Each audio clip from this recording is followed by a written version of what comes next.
Halo semuanya, selamat datang di sesi bedah materi kita kali ini, Stoikisme Modern, Jawaban Krisis Mental. Pernah kepikiran gak sih, kita ini hidup di era yang paling nyaman sepanjang sejarah manusia. Info apa aja tinggal googling, pesen makan tinggal klik. Tapi, kok kita malah ngerasa lebih gampang cemas ya? Kenapa generasi yang paling terkoneksi ini justru rentan banget stres? Nah, kita bakal bedah jawabannya lewat sebuah filosofi kuno yang surprisingly relevan banget buat jaga kewarasan kita hari ini. Kalau belakangan ini kalian sering ngerasa cemas, stres, atau capek mental di tempat kerja, well, kalian sama sekali nggak sendirian. Dan ini bukan lebay ya. Coba lihat angka ini, 47%.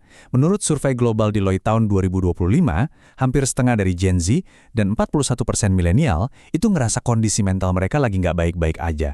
Belum lagi riset dari University College London yang nemulin kalau tingkat depresi Gen Z itu 2/3 lebih tinggi dari milenial.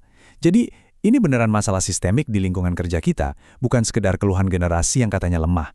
Oke, mari kita selami lebih dalam kontras ini. Di satu sisi, ada realita modern kita. Hidup super nyaman, tapi cemasnya minta ampun. Kayak kita bisa aja panik dan keringat dingin cuma gara-gara koneksi wifi tiba-tiba lemot, atau baterai HP sisa 1% kan? Nah, sekarang coba kita melompat mundur bentar ke abad pertama Masehi, buat ngelihat realitanya seorang filsuf bernama Epictetus. Dia ini lahir sebagai budak di Roma.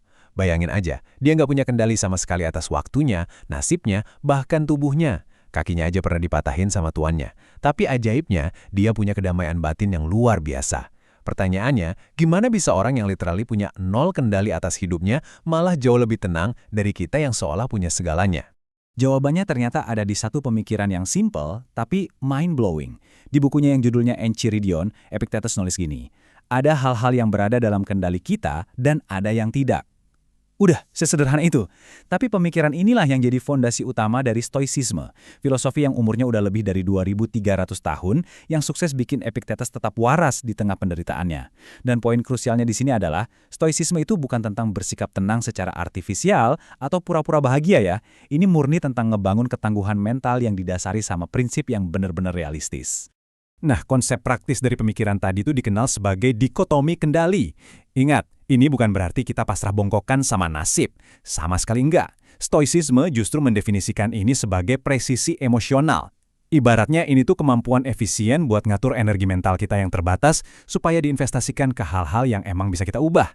Misalnya nih, kita pegang kendali penuh atas usaha kita, motivasi sama opini kita sendiri. Tapi, kita juga harus sadar kalau kita nggak bisa ngontrol hal-hal eksternal, kayak ekonomi global, algoritma sosmed yang berubah-ubah, atau apa yang dipikirin orang lain tentang kita. Dan ini ngebuktiin kalau stoicisme itu jauh lebih dalam dari sekedar tren kutipan motivasi.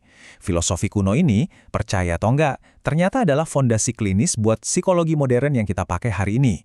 Albert Ellis, tokoh pelopor terapi psikologis kayak Cognitive Behavioral Therapy atau CBT, secara terbuka ngaku kalau dia ngambil banyak inspirasi dari prinsipnya Epictetus. Jadi, stoikisme yang benar itu ngajarin kita buat memproses emosi pakai logika, bukan cuma sekedar menekan emosi mentah secara membabi buta. Artinya, pas kita narapin prinsip ini, secara nggak langsung kita tuh lagi pakai metode manajemen pikiran yang udah teruji klinis. Keren kan? Oke, mari kita lanjut dan lihat gimana teori ini terbangun jadi aksi nyata. Karena jujur aja, teori tanpa tindakan nggak bakal ngubah apapun. Ini ada 3 prinsip stoikisme berbasis bukti yang bisa langsung kalian terapkan besok di keseharian atau di kantor. Langkah pertama, premeditatio malorum. Agak ribet ya namanya, tapi intinya, secara mental kita antisipasi skenario terburuk sebelum ngelakuin hal penting, biar pikiran lebih siap dan gak gampang goyah. Langkah kedua, amor fati atau cintai takdir. Ini tentang kedewasaan buat misahin usaha dari hasil akhir. Kalian bisa ngontrol kualitas kerja kalian, tapi reaksi dari atasan itu sepenuhnya di luar kendali. Langkah ketiga, journaling reflektif ala Kaisar Marcus Aurelius. Coba deh sisihin 15 menit aja tiap hari buat nge-review hari kalian. Riset udah ngebuktiin kalau kebiasaan kecil ini secara konsisten ampuh banget buat nurunin stres. Tapi supaya kita melihat isu ini secara objektif, kita juga wajib ngebahas sisi lainnya. Stoicisme ini bukan obat ajaib tanpa celah. Penting banget buat dipahami kalau filosofi ini sama sekali bukan pengganti terapi psikologis profesional. Kalau seseorang lagi ngadepin krisis mental akut secara klinis, kayak depresi berat atau trauma PTSD, stoicisme nggak bisa dijadiin solusi darurat.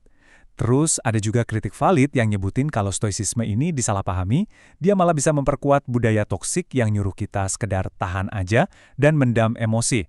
Padahal, stoicisme itu dirancang sebagai fondasi mental preventif buat jaga kesehatan batin sehari-hari, bukan sebagai substitusi dari pertolongan psikiater. Jadi poin krusial yang bisa kita tarik dari seluruh eksplorasi kita hari ini adalah makna hidup sejati itu nggak pernah datang dari kondisi eksternal kita. Karena ya dunia luar selalu aja dipenuhi hal-hal yang tak terduga. Makna itu datangnya dari karakter internal kita. Epictetus sang budak mungkin nggak punya kebebasan fisik sama sekali, tapi pikiran dan interpretasi dia tentang hidupnya nggak bisa direbut sama siapapun. Realita modern yang bising ini mungkin nggak sepenuhnya dalam kendali kita, tapi interpretasi di dalam kepala kita itu 100% milik kita. Jadi saya mau ninggalin kalian dengan satu pertanyaan buat direnungkan. Interpretasi apa yang kamu pilih hari ini? Semoga sesi bedah materi kali ini bermanfaat, dan sampai jumpa di eksplorasi kita selanjutnya.